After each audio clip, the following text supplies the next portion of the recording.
Selamat siang dan selamat sore ya, siang menjelang sore Future Leaders. Saya Judithia Pitana dan saya akan memandu diskusi sore ini dengan tema High Functioning Anxiety When You're Struggling But No One Can Tell. Jadi menurut Organisasi Kesehatan Dunia atau WHO, hingga 2019 tercatat ada 301 juta orang di seluruh dunia yang mengalami gangguan kecemasan atau anxiety disorder. Penyebabnya apa? Stres, tekanan hidup yang meningkat, perubahan gaya hidup yang cepat dan tidak stabil, sampai penggunaan teknologi yang berlebihan. Jadi mungkin kalau teman-teman suka scroll-scroll TikTok sampai jam 3 pagi, besokannya mungkin jadi ngerasa cemas, itu mungkin ada hubungannya. Terkadang hal ini juga ditambah dengan kurangnya dukungan dari keluarga maupun lingkungan. Jadi banyak orang dengan high functioning anxiety ini ternyata kalau dari luar tuh terlihatnya produktif, bahagia, senang, happy, bahkan mungkin cenderung suka ngelawak gitu ya. Tapi sebenarnya hidup dan tekanan konstan mereka di dalam hati itu sangat tinggi dan tidak pernah berhenti. Mereka yang mengalaminya ini seringkali katanya adalah orang-orang yang perfeksionis. Terus orang-orang yang suka overthinking. Mungkin di sini ada teman-teman yang overthinker nggak di sini? Boleh tunjuk tangan teman-teman? Oh banyak ya. Oh oke. Di belakang situ. Oke, aku juga ikut tunjuk tangan kalau gitu. Ini kalian ini ternyata katanya cukup rawan terkena high functioning anxiety. Nah, kecemasan ini dapat menjadi bahan bakar kesuksesan sebenarnya, tetapi juga merupakan ancaman tersembunyi bagi kesehatan mental. Nah, di diskusi sesi ini kita akan menggali bagaimana mengenali tanda-tandanya dan mengapa high functioning anxiety ini seringkali tidak terdeteksi dan bagaimana sih langkah nyata untuk menciptakan hidup yang seimbang, bukan hanya terlihat baik tapi benar-benar baik luar dan dalam. Hari ini kita akan ada dua pembicara yang akan saya panggil nanti ke atas panggung. Yang pertama ada Caca Tengker, yang dikenal sebagai psikolog dan figur publik yang aktif mengangkat isu kesehatan mental secara jujur dan membumi. Dengan cara bicara yang apa adanya, Caca ini sering banget bikin orang ngerasa nyaman untuk memahami kondisi emosionalnya atau mungkin lebih terbuka gitu ya. Nah yang kedua kita juga ada Naura Ayu, yaitu penyanyi dan aktris muda berbakat yang dikenal jadi suara Gen Z yang inspiratif. Lewat musik dan kontennya, Naura dekat banget dengan isu anak muda termasuk high functioning anxiety yang sering dialami oleh Gen Z maupun Gen Alpha. Jadi without further ado kami panggilkan ke atas panggung Caca Tengker dan Naura Ayu.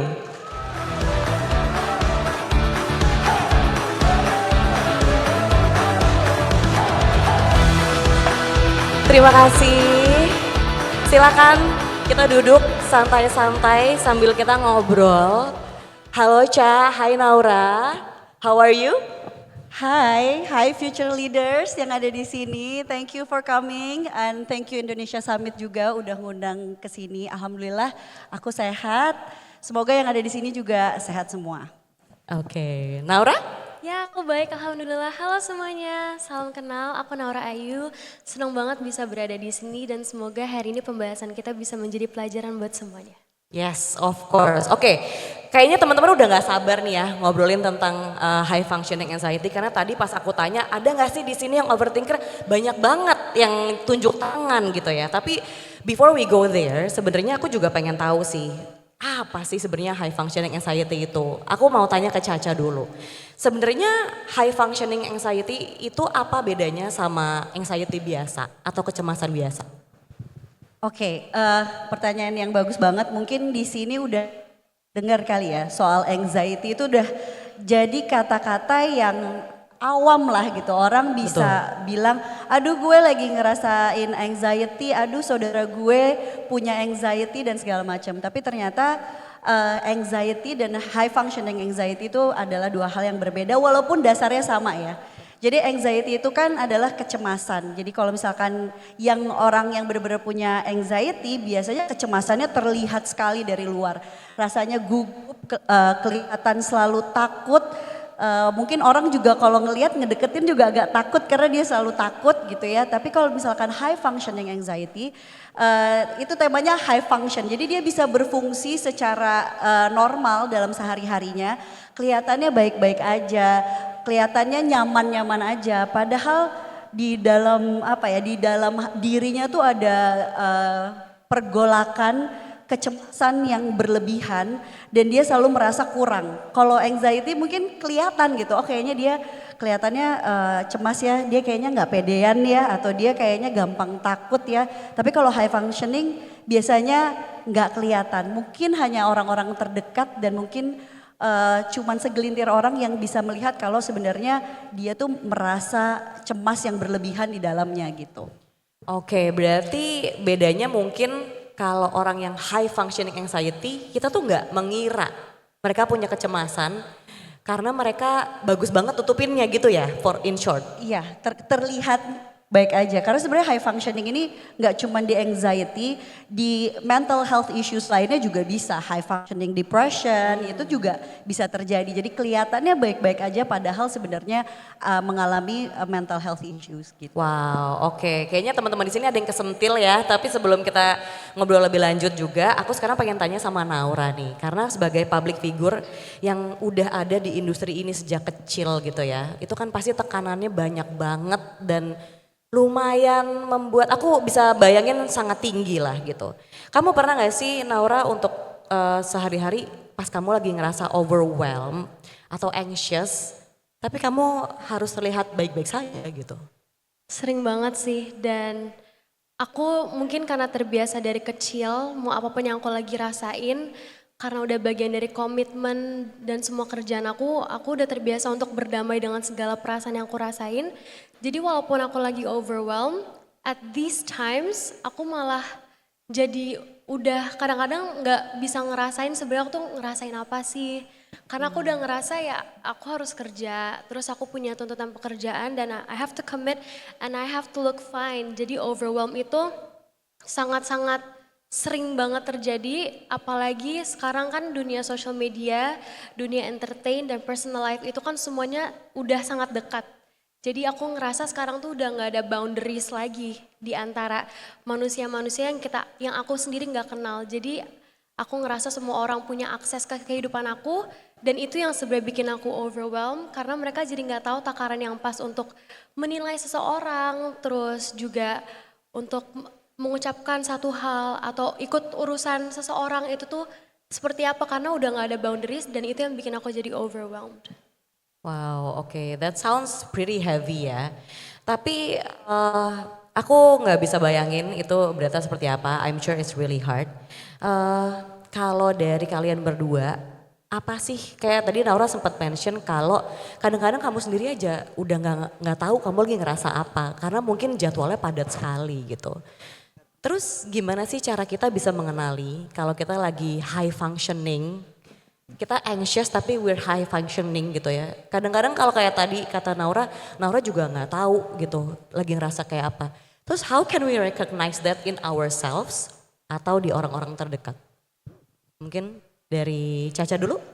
Oke. Untuk kita menyadari kalau misalkan kita itu high functioning merupakan seseorang yang mengalami high functioning anxiety atau enggak. Sebenarnya kadang-kadang kalau misalkan kita tuh ngerasanya selalu enggak puas sama sesuatu yang udah kita capai. Misalkan tadinya kita mendefinisikan kesuksesan dengan gaji 10 juta. Tapi ketika kita udah punya gaji 10 juta, kok kita rasanya masih enggak puas dan pengen gaji 20 juta. Abis itu gitu terus. Walaupun memang sebenarnya ada kebutuhan-kebutuhan yang memang harus dipenuhi, tapi rasa nggak pernah puas, rasa nggak pernah penuh sama apa yang udah kita capai. Biasanya itu salah satu ciri-cirinya high functioning anxiety. Jadi semua orang ngelihat sekitar kita, ngelihat diri kita mungkin kayak, oh lo hebat banget ya, kayak lo sabar banget ya gitu.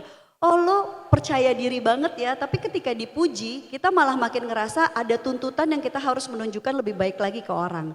Itu bisa jadi high functioning anxiety. Jadi kita bisa ngecek-cek nih, ketika kita dipuji sama pencapaian kita menggantungkan validasi itu dari orang lain apa enggak. Kemudian ketika kita sudah mencapai sesuatu, kita bisa puas nggak sama usaha yang sudah kita berikan. Kadang-kadang kalau kita selalu ngerasanya nggak puas, dan selalu kita mencari kesalahan. Jadi setiap kita melakukan sesuatu, kita nyari salahnya apa sih di kita. Dan itu bikin kita jadi nggak bisa tidur, bikin kita jadi nggak bisa berfungsi secara normal. Nah itu mungkin udah jadi ciri-ciri high functioning anxiety. Tuh ya, berarti future leaders harus diingat baik-baik kalau udah mulai ngerasa kayak gitu kayaknya udah harus self check ya. Nah Ro sendiri gimana kalau lagi ngerasa, kan tadi kamu sempat share sampai nggak tahu aku ngerasa apa. Terus what do you do when you feel that way? First of all, I don't think any of us deserve anxiety. Tapi aku nggak bisa bilang kalau kita nggak akan merasakannya. So if you ever feel high functioning anxiety or even anxiety, please try to accept it. Karena itu bagian dari kehidupan. Kecemasan itu pasti ada. Tapi it doesn't mean that you can feel happy and blessed. Jadi kalau aku mungkin pressure juga banyak banget dan aku anxious itu justru datang di saat aku dipuji gitu-gitu. Jadi aku sendiri kadang-kadang suka bingung kayak kok bisa ya dipuji atau dibanggain sama orang tuh malah bikin aku kayak questioning myself. Tapi at the same time kalau misalkan di kritik orang aku juga bisa menerima. Tapi kalau aku dipuji yang berlebihan tuh aku juga jadi questioning myself, do I deserve this? And I question a lot of things as well. Jadi menurut aku kalau misalkan udah mulai merasakan high functioning anxiety, apalagi aku orangnya juga perfectionist banget dan overthinker. Jadi aku ngerasa it's a blessing juga dengan segala pengalaman yang udah aku lewatin, aku jadi punya journey untuk menerima itu dan aku tidak ngeklaim bahwa aku punya high functioning anxiety atau apa karena aku juga masih belajar banget untuk mengenal diri aku. Karena walaupun di industri ini dari kecil, I feel like I still have a lot of time to heal myself and protect myself. Mungkin aku gagal memprotek diri aku yang sudah berkarir dari kecil karena aku terlalu terima komentar orang dan terlalu cuek dengan kayak ya udahlah namanya juga ini bagian dari menjadi seseorang harus terima haters dan lain-lain. Dan itu membuat pribadi aku yang sekarang jadi suka sedikit defensif dan overprotective terhadap diri aku sendiri. And I feel like every human being deserve to do that to themselves. Jadi aku ngerasa kalau misalkan ada yang ngerasa high functioning anxiety, please do realize that, accept it, dan coba untuk apa ya? Kalau dunia lagi nggak baik sama kalian, at least make yourself nice to yourself. Wow, oke. Tadi oke, tepuk tangannya itu. Thank you. Itu benar-benar ini ya, benar-benar pesan yang sangat berharga banget. Jadi teman-teman, if you feel like you're having a high functioning anxiety, accept it. Because accepting our feeling is the start to get over it lah ya. Oke, tadi Naura sempat share bahwa kamu orangnya perfeksionis gitu ya. Aku sekarang pengen tanya ke Caca nih. Jadi sebenarnya apa bedanya menjadi orang yang perfeksionis sama memang kita punya kecemasan, gangguan kecemasan gitu. Apa bedanya, Cak? Oke, kalau kita ngomongin soal gangguan, gangguan itu berarti kita udah menyakiti diri sendiri atau orang lain, merugikan diri sendiri atau orang lain dan kita tidak bisa berfungsi secara normal. Misalkan bermasalah sama semua orang gitu ya. Terus di kantor selalu ada masalah, itu biasanya sudah cenderung ke gangguan. Tapi balik lagi, kalau kita ngomongin gangguan ataupun diagnosis harus datang ke profesional. Jangan sampai kita self-diagnose karena itu bahaya banget. Contohnya deh, kalau misalkan kita lagi sakit perut gitu ya. Terus kita bilang, oh kita ini mah, kita minum obat mah padahal kita diare. Itu kan dua hal yang berbeda. Jadi baiknya kita cek ke dokter, kalau misalkan masalah mental itu datang ke psikolog atau ke psikiater. Jadi I strongly advise untuk datang ke profesional ketika ngerasa udah berat, udah gak nyaman gitu ya. Dan kalau misalkan ngomongin soal perfeksionis, itu kan temanya kan semuanya harus sempurna. Sedangkan kayaknya kalau ngomongin perfeksionis itu memang bukan sesuatu yang kita tuju gitu kali ya. Karena sebenarnya itu kan ngebebanin banget. Bayangin aja kita manusia, tempatnya salah, tapi kita berharap kita punya semuanya yang sempurna. Itu makin bikin kita merasa cemas, makin kita bikin merasa kalau nggak ada yang bisa kita capai karena memang kesempurnaan itu tuh nggak mungkin tercapai dan itu adalah di luar dari kontrol kita. Jadi semakin kita merasa semuanya harus sempurna, semakin kita menuntut diri kita untuk sempurna, biasanya kita juga jadi menuntut lingkungan kita jadi lebih sempurna.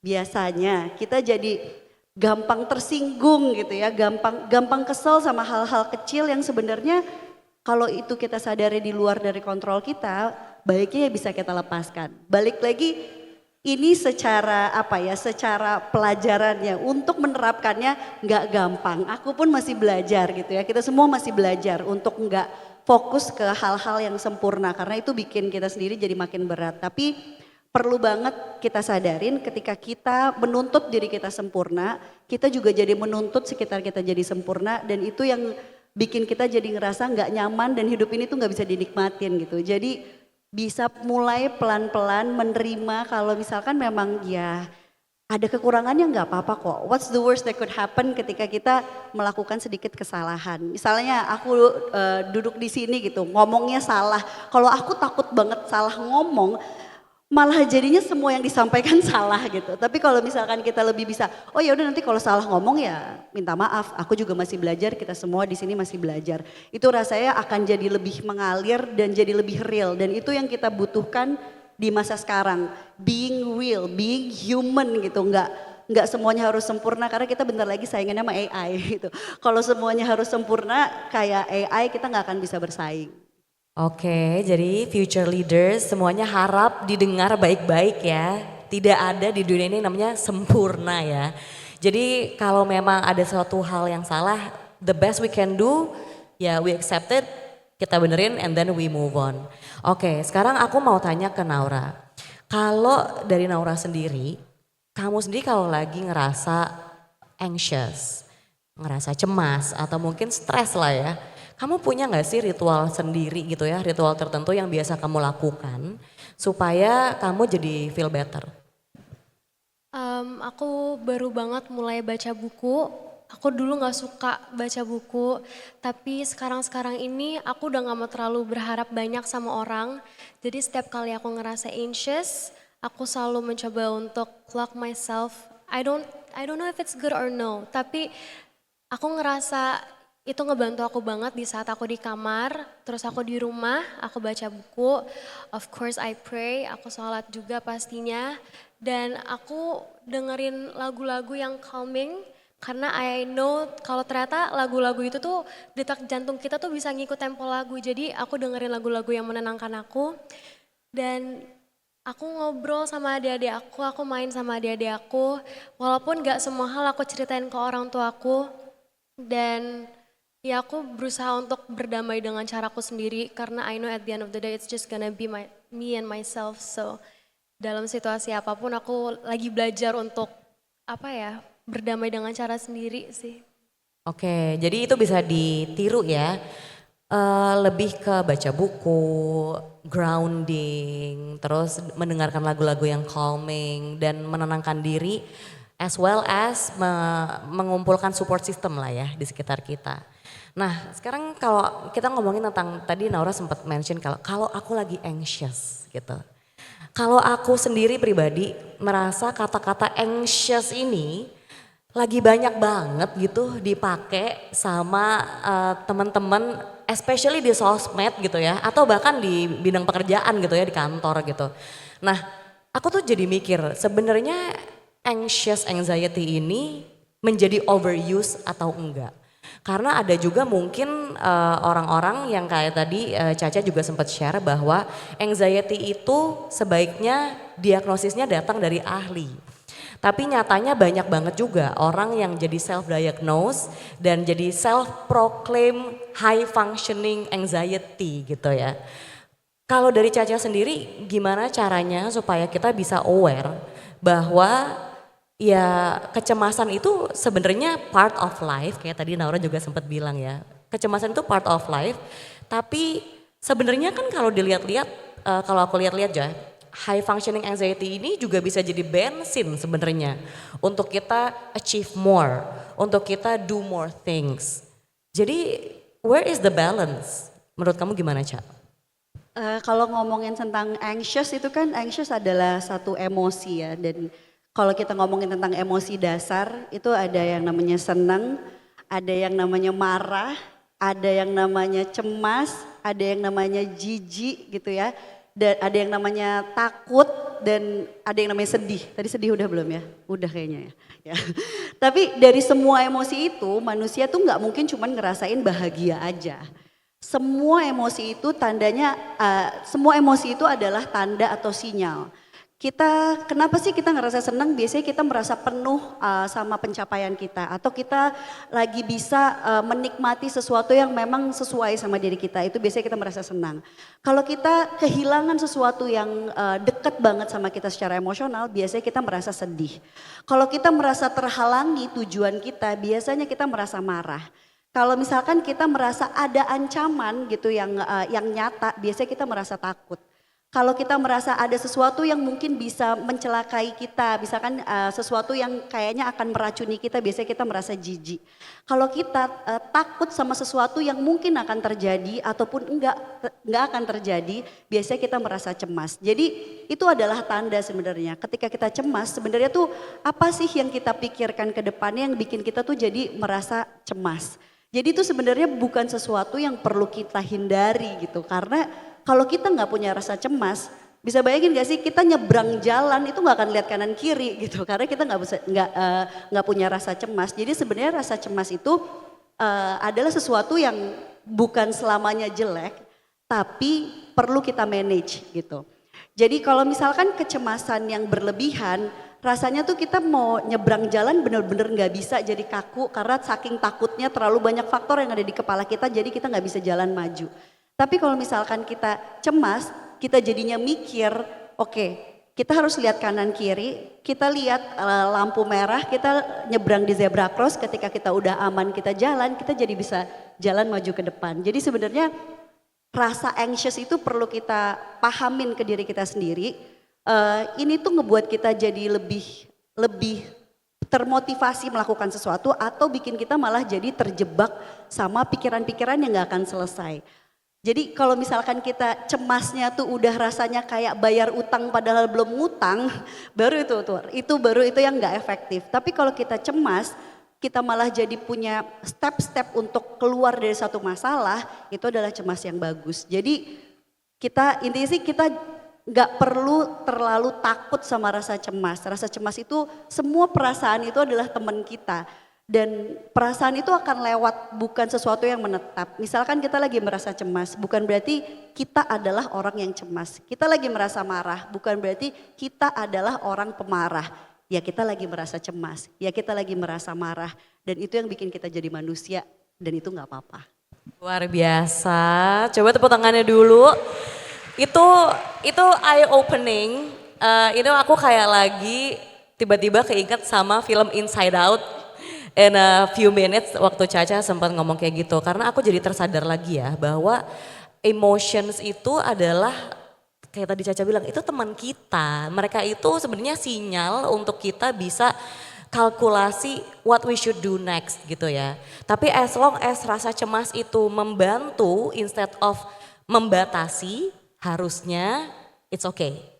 Oke, nah sekarang kita balik lagi ke Naura ya. Kamu kan punya banyak penggemar muda nih. Kalau kita ngomongin tentang tadi, kita harus banget mengenali emosi-emosi diri sendiri gitu. But mungkin nggak di semua sekolah atau tidak di semua rumah itu tuh diajarin caranya untuk mengenali emosi sendiri. Bahkan mungkin teman-teman di sini ada yang waktu kecil kayak kalau lagi nangis nggak boleh nangis gitu, nggak boleh sedih atau nggak boleh marah. Jadi mungkin pendidikan atau edukasi tentang mengenali emosi sendiri itu masih kurang lah gitu. Nah kalau Naura sendiri Pesan apa sih yang ingin kamu sampaikan kepada para penggemar kamu yang masih muda, para Gen Z, para Gen Alpha gitu ya. Untuk mereka bisa mengenali dan menyadari kesehatan mental mereka sejak dini. Oke, aku akan coba jawab versi aku ya, karena aku nggak mau menggurui juga. Pertama, pastinya kayak tadi aku bilang jangan terlalu berharap banyak sama orang. Walaupun aku tahu kita datang dari keluarga yang berbeda, dari rumah yang berbeda, dari background yang sangat berbeda. Tapi aku yakin kita sama-sama manusia, sama-sama punya perasaan. Dan kita sama-sama bisa mencoba untuk menemukan diri kita sendiri. Dan aku yakin kita bisa menerima diri kita sepenuhnya lebih dari orang lain. And I know it's a very long journey, so you have to take your time. You don't have to rush things, especially buat Gen Z dan juga Gen Alpha. Kalau Gen Alpha berarti lebih di bawah Lebih aku muda kan. lagi. Jadi aku berharap kalau misalkan kalian ngerasa kurang diterima sama sekitar, sama orang-orang terdekat, ya udah nggak usah berharap banyak, tapi kalian harus sangat mengenali diri kalian untuk accept. Dan once again, whatever feelings that you're feeling, it's a part of life. Jadi diterima saja apapun itu, dan anxiety, happiness, madness, sadness, terus blessing and curse, it's not forever. Jadi segala hal yang ada di dunia ini, it doesn't stay forever. Mau hal itu baik atau buruk, jadi untuk semuanya coba diterima aja. It's life, waktu kita nggak terlalu banyak, tapi make sure your life is worth yourself. Wow, luar biasa. In short, this too shall pass, gitu ya. Oke, nah karena aku mau nanya ke Caca sama Naurani dua-duanya, mungkin ke Caca dulu. Kalau kalian bisa kasih satu kalimat buat diri kalian sendiri saat lagi struggling tapi tetap harus tampil kuat, what would you say to yourself? Ini susah-susah gampang loh jawabnya. Betul, ada jawaban yang secara aku pelajari itu harusnya bisa menjawab dengan lebih baik. Ada jawaban yang seringnya aku katakan ke diri sendiri gitu ya. Aku pernah kalau misalkan lagi ngerasa cemas banget, itu biasanya aku coba tarik nafas dulu sebelum ngomong sama diri aku sendiri gitu. Kadang-kadang yang ada di kepala aku itu ngomong ke diri sendiri itu terlalu jahat sebenarnya. Jadi itu yang bikin semakin cemas. Karena kadang-kadang kita ngomong ke diri kita sendiri itu lebih jahat daripada kita ngomong ke sahabat kita gitu. Bener banget lagi. Kadang-kadang kalau misalkan teman kita gitu ya lagi takut mau naik ke atas panggung deh kayak gini. Mungkin kita akan ngomongnya enggak, tenang, lo akan baik-baik aja gitu. Lo udah ngerti kok, lo biasa, lo bisa gitu, lo bisa, lo bisa. Tapi ketika kita ngomong ke diri sendiri kadang-kadang ngapain sih lo ada di sini? Kayaknya lo bakal ngelakuin kesalahan deh, nggak usah deh, ngapain sih lo bikin keputusan kayak gini yang bener aja, lo pikir lo siapa? Itu tuh sering banget terjadi. Jadi sekarang yang lagi aku coba praktekkan adalah self compassion, di mana ngomong ke diri sendiri seolah-olah kita ngomong ke orang yang kita sayangin. Mau itu ke anak kita, mungkin gak sih kalau anak kita lagi cemas terus kayak jangan cemas nggak, pede nggak gitu kan kayaknya. Jangan nggak, dong. iya jangan dong gitu kan. Tapi kalau misalkan kita bisa ngomong lebih baik ke diri kita sendiri, oke, nggak apa-apa sekarang lagi cemas. Tapi semua akan baik-baik aja gitu. Nggak apa-apa lagi cemas, tapi aku menerima diriku seutuhnya. Nggak apa-apa lagi cemas, tapi aku menerima diriku seutuhnya. Nggak apa-apa, aku lagi cemas, tapi aku tetap menerima diriku apa adanya. Biasanya aku coba untuk melakukan hal tersebut, nggak selalu akan berhasil dan mungkin setiap orang punya cara yang berbeda, nggak apa-apa. Ada orang yang caranya mungkin dengan power pose sebelum naik ke atas panggung. Ada orang yang punya caranya nelfon pasangannya dulu untuk dibantu ditenangkan dan nggak ada yang salah. Tapi kita perlu kenal aja mana yang kira-kira cocok buat kita. Kalau lagi nggak cocok nggak apa-apa. Kalau lagi nggak berhasil nggak apa-apa. Next time kita coba yang lain lagi. Luar biasa, intinya self compassion. Tapi mungkin memang semua orang punya caranya masing-masing ya. I want to get back to you for that self compassion thing. Tapi sekarang aku balik ke Naura dulu. Gimana cara kamu menenangkan diri kalau kamu lagi ngerasa cemas? Cara aku untuk Menenangkan diri. menenangkan diri. Kok tergantung sih, biasanya aku merasakan cemas pada saat ngapain. Dan kadang-kadang tuh suka ada momen tersendiri gitu, ada phase-nya sendiri. Tapi biasa kalau aku lagi cemas, aku berusaha untuk distract dengan hal-hal yang jauh dari pekerjaan aku. Kayak misalkan aku lebih spend time sama kehidupan personal aku, misalkan ketemu sama teman-teman yang gak terekspos, terus kehidupan seperti orang-orang pada umumnya yang hari-hari aku tuh cuman main di rumah temen aku, terus teman-teman aku ke rumah sampai pagi, terus misalkan ngumpul sama keluarga, dan ngelakuin hal-hal yang sangat jauh dari dunia maya, dunia entertain yang terlihat sama orang. Dan itu yang buat aku balance banget untuk ngerasa my flaws. Dan di saat aku misalkan cemas atau anxious karena aku sudah ngerasa I'm enough dan mengenal diri aku, ya aku ngerasa aku harusnya bisa melakukan hal apapun dan bisa ada di sini juga karena rezeki dan karena dipercaya sama banyak orang. So the least I can do is to accept my flaws and be grateful here and now. Wow, so accepting your flaws, being grateful, self-compassion. Oke, sebelum kita lanjut ke sesi Q&A, one last question untuk Caca. Dari sisi psikologis, apa sih bahayanya kita terus-menerus terjebak dalam fase high functioning anxiety ini? Ada nggak kira-kira apa ya? Jadi apakah membuat kita jadi fatigue atau burnout atau mungkin hal lain? Ada nggak, Cak? Tadi udah kesebut, setuju banget kalau misalkan kita nggak cuman yang mengalami high functioning anxiety gitu. Memang perasaan anxious yang terus menerus mau kita tutupin ataupun enggak itu bisa banget bikin kita jadi merasa burnout. Karena kan sebenarnya burnout itu adalah stres yang berkepanjangan. Kalau misalkan stres kecil setiap hari pasti ada. Setiap ada masalah dikit gitu ya, itu ada sedikit tekanan, tapi itu stres yang sehat. Tapi ketika itu udah berlanjut terus menerus, itu bisa jadi burnout. Burnout tuh rasanya tuh jadi exhausted gitu sama semua hal. Mau berangkat kerja rasanya capek, mau melakukan apapun rasanya capek, mau ketemu orang rasanya nggak ada tenaga gitu ya. Terus jadinya jadi sinis gitu sama pekerjaan. Jadi kita nggak produktif, kita juga jadi ngerjain sesuatu tuh cuman ya udah yang penting selesai aja gitu. Tapi nggak ada kebahagiaan, nggak ada rasa apa ya fulfilled di situ. Terus juga kalau misalkan udah burnout biasanya tuh juga jadinya nggak produktif. Dan itu tuh malah jadi kebalikannya, kita pengen produktif, kita pengen kita pengen perform dengan baik, tapi ketika udah sampai burnout itu bisa jadi malah mengganggu semuanya. Belum lagi ada juga gejala-gejala depresi gitu. Dan itu yang mungkin jadinya berat banget ketika kita merasakan burnout. Jadi apapun yang kita rasakan, jangan tunggu sampai udah rasanya mentok nggak ada jalan keluar, baru kita cari pertolongan. Kalau kita cari pertolongan dari sebelum kita mentok itu akan lebih mudah ditolong gitu. Dan itulah pentingnya support system.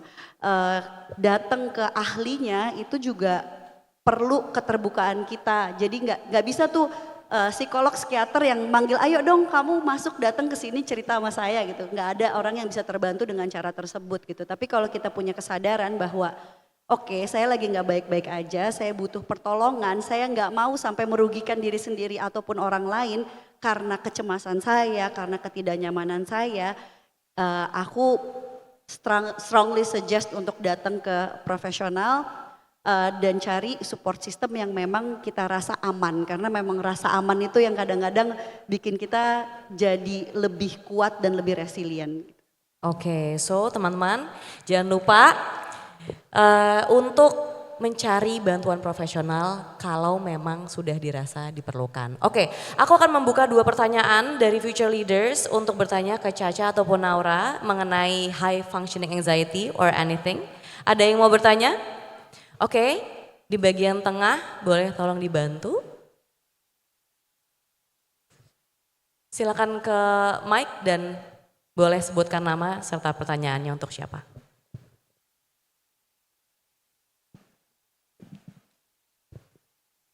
Pertanyaan pertama.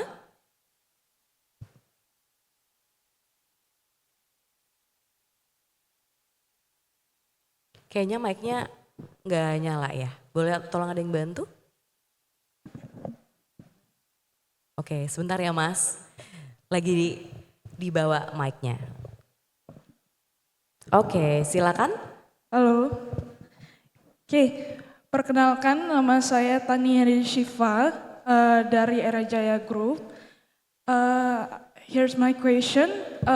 How do you guys tackle anxiety with mindfulness?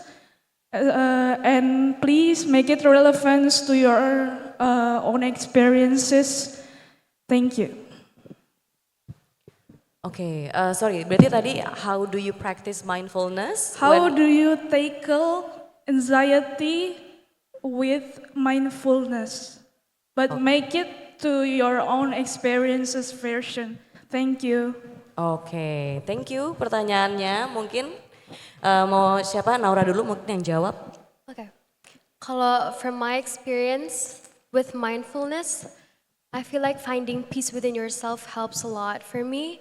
And baca buku juga sangat membantu. Maybe talk it out with myself helps a lot as well.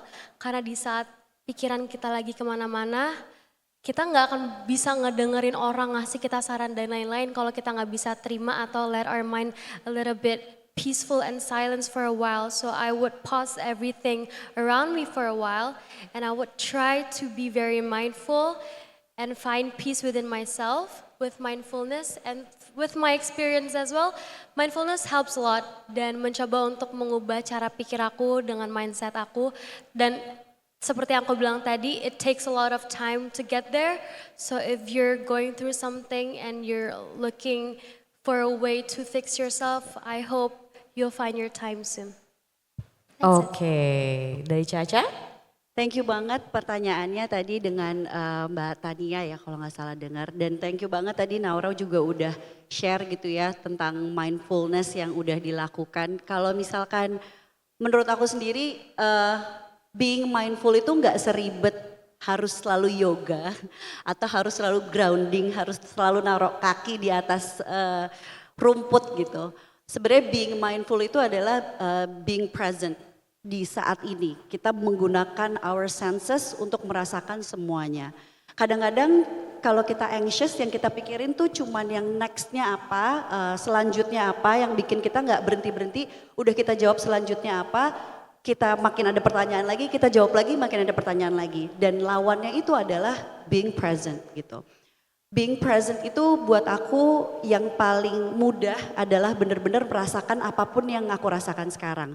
Misalkan lagi cemas banget gitu, aku perlu misalkan merasakan dengan indera dengan indera penciuman aku, cari wangi-wangian yang aku suka, lalu aku hirup, bener-bener dirasakan sambil merem, dinikmatin. Atau mungkin sekedar mandi dengan air hangat, bener-bener dirasakan setiap tetesannya ada di badan kita dan mengalir. Atau bangun pagi ngerasain matahari atau mungkin peluk anak-anak pagi-pagi, peluk kenceng ngerasain hangat badannya, kita lihat senyumannya bener-bener di saat itu. Jadi buat aku being mindful gak harus selalu dengan cara yang ribet, tapi bener-bener enjoying the present moment yang bikin kita jadi yang tadinya mungkin kita ngerasa cemas ya, detak jantung cepat banget, kita bisa mulai pelan atau mungkin coba breathing exercise karena dengan kita mengelola nafas kita pelan-pelan biasanya detak jantung juga biasanya menurun, habis itu rasa dingin di tangan biasanya juga makin anget dan kalau makin kita rasain itu efeknya juga menenangkan. Wow, jadi supaya kan kalau stres katanya kita hormon kortisol meningkat gitu ya. Mungkin semua yang tadi Naura sama Caca lakukan itu bisa membuat hormon serotonin ya yang meningkat. Oke, kita buka ya pertanyaan lagi. Ada yang mau bertanya? Pertanyaan kedua, silakan untuk mendatangi mic. Bisa perkenalkan diri dan pertanyaannya apa dan untuk siapa? Okay, hello everyone. Nama saya Alfie Jouza. I'm from Venice University, and here is my question. Di sini sudah saya catat di handphone saya. Pertanyaannya adalah seberapa besar peran ekspektasi sosial dan juga budaya dalam membentuk kecemasan? Apakah tuntutan untuk menjadi selalu berhasil, sedangkan Indonesia yang kita ketahui memiliki banyak culture budaya yang berbeda di berbagai daerah? Dan di masyarakat modern ini apakah sebagai pemicu utamanya? Jadi sebagai perbandingannya, waktu akan terus berjalan dan zaman akan terus berjalan, namun terkadang banyak sekali budaya yang masih stuck di zaman lalu, pada masa lalu. Jadi adanya zaman modern, namun budaya masih stuck di zaman masa lalu seperti itu. Apakah itu menjadi pemicu utama? Seperti itu. Terima kasih. Semoga jelas pertanyaannya. Oke, apakah perlu diulang nggak pertanyaannya? Kalau tadi aku nangkepnya berarti apakah anxiety itu bisa dipicu oleh perbedaan budaya, betul nggak? Betul. Oke, Betul. Mbak Elvi ya?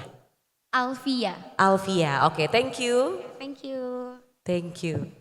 Boleh dari Naura? Menurut aku belum pernah melakukan riset terhadap itu, tapi it's a very good question and I respect that. Tapi menurutku mungkin bisa aja karena perbedaan budaya bisa menjadi pemicu anxiety, tapi mungkin untuk lebih generalnya lagi perbedaan mindset. Dan makanya aku sangat berterima kasih kepada acara hari ini, talk show hari ini yang sudah menghadirkan banyak sekali mahasiswa dan future leaders yang mungkin ada yang Gen Z juga yang bisa menjadi future leader. Dan aku ngerasa anxiety ini dan mental health ini adalah sesuatu yang sudah banyak orang aware dan aku sangat bersyukur atas itu. Jadi aku merasa pastinya akan budaya ataupun mindset orang yang dari generasi-generasi sebelumnya juga ada sedikit a little bit mixture to the way how people think about anxiety now. Tapi I'm not really afraid karena aku yakin generasi aku dan generasi yang setelah kita bisa lebih aware terhadap apa yang kita perlukan dan kita bisa membantu generasi-generasi setelah kita.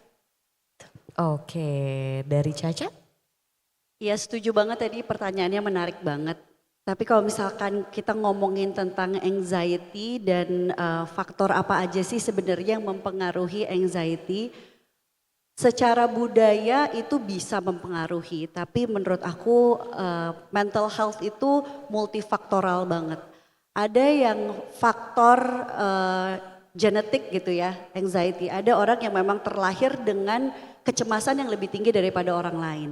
Ada juga orang yang mungkin bukan karena budayanya, tapi bisa jadi karena zaman sekarang itu udah banyak sosial media yang bikin orang jadi punya banyak perbandingan dan gak balik ke diri sendiri. Jadi budaya bisa berpengaruh, genetik bisa berpengaruh. Jadi antara nature dan nurture itu bisa berpengaruh dan nurture atau misalkan yang dari lingkungan itu faktornya ada banyak banget. Nggak cuman budaya, bisa jadi budaya tempat kita lahir, bisa jadi budaya tempat kita tinggal, bisa jadi budaya dari yang dibawa sama orang tua kita bisa berpengaruh. Jadi sebenarnya banyak banget, tapi budaya salah satu faktor yang bisa kita pertimbangkan dalam kecemasan. Karena kita nggak bisa memilih kita dilahirkan dari budaya mana. Tapi ketika kita dewasa kita bisa memilih mana aja cara berpikir dan value yang sesuai sama diri kita. Apakah kita kalau misalkan tidak mau mengikuti budaya itu jadi nggak sopan? Enggak juga. Kita bisa milih-milih mana yang bisa kita tetap jalanin, mana yang nggak bisa.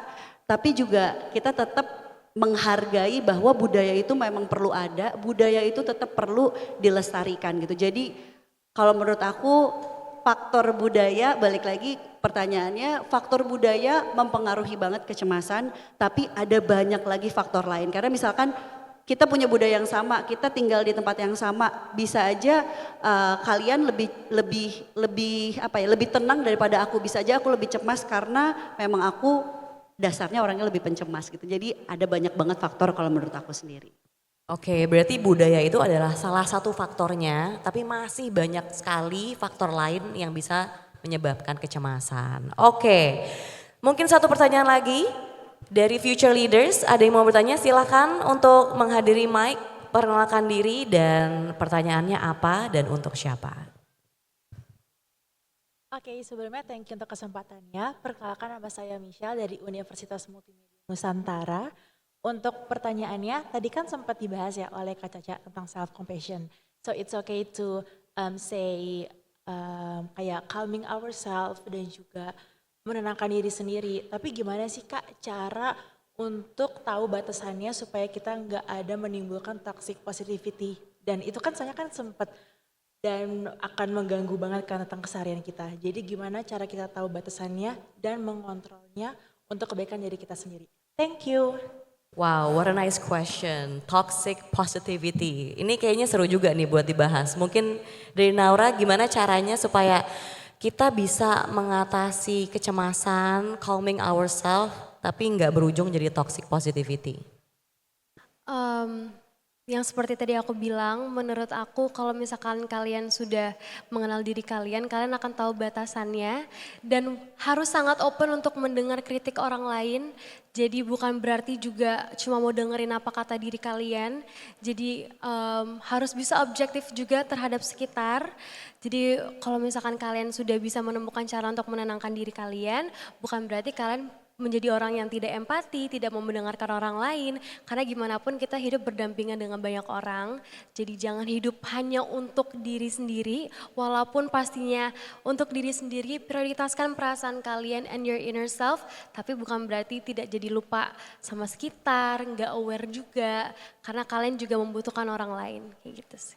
Oke, thank you. Dari Caca, gimana caranya supaya kita tidak cemas tapi nggak juga toxic positivity gitu, Ca? Oke, tadi kayaknya sempat dimention self compassion juga ya, kalau aku nggak salah denger ya. Sebenarnya kan self compassion itu dasarnya banget itu adalah kita berwelas asih sama diri kita sendiri sebagaimana kita sama orang lain juga. Tapi mungkin kalau misalkan jadinya toxic positivity itu yang aku pahami toxic positivity itu adalah semuanya tuh harus dilihat dari segi yang positif gitu. Padahal negatif yang perlu kita embrace di diri kita sendiri dan di orang lain tuh juga nggak apa-apa. Jadi toxic itu ketika semuanya, ketika misalkan ada teman kita yang lagi dapat musibah, terus kita bilang nggak apa-apa ambil aja hikmahnya. That's toxic positivity. Karena ya mungkin dia akan melewati fase-fase sampai akhirnya dia akan ikhlas dan menerima hikmahnya. Tapi untuk saat itu ketika dia lagi kehilangan seorang yang sangat dekat dengan dia untuk suruh langsung menerima itu akan berat. Kita bisa bayangin kita lagi sedih banget gitu ya, kehilangan orang yang kita sayang, yang kita sangat dekat, terus kita disuruh ambil hikmahnya. Rasanya pengen tutup kuping, lu gak ngerti apa yang gue rasain. Itu menurut aku lebih ke arah ke situ gitu. Karena kita jadinya gak berempati sama orang, sama kayak misalkan sama anak gitu ya. Kamu gak boleh mikir kayak gitu, kamu gak boleh mikir teman kamu gak suka sama kamu gak boleh mikir kamu jelek. That's toxic positivity karena emang kadang-kadang kita tuh bisa jadi mikir negatif dan gak apa-apa selama kita tahu batasannya gimana.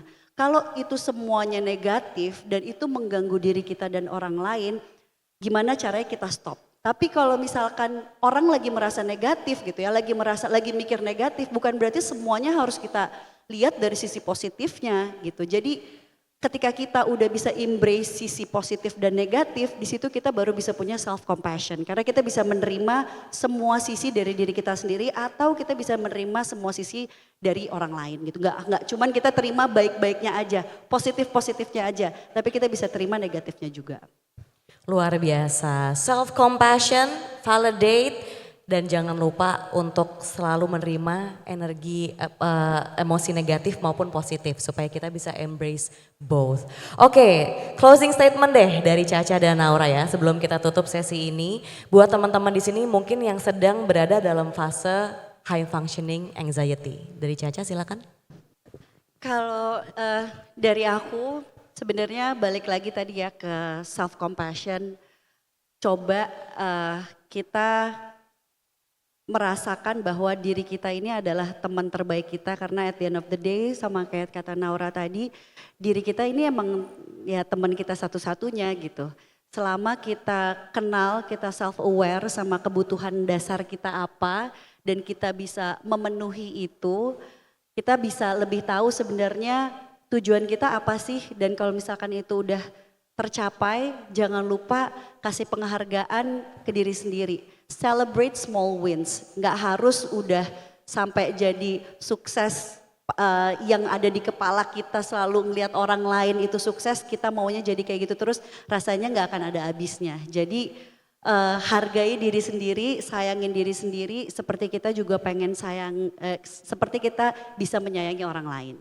Oke, tepuk tangannya teman-teman. Hargai, sayangi diri sendiri seperti kita bisa menyayangi orang lain. That's nice. Dari Naura? Kalau dari aku, accept diri kalian, embrace your flaws, karena apapun yang akan kita lewatin, gak semuanya bisa kita hindarin, tapi jangan sampai masalah itu datang dari diri kita sendiri juga untuk diri kita.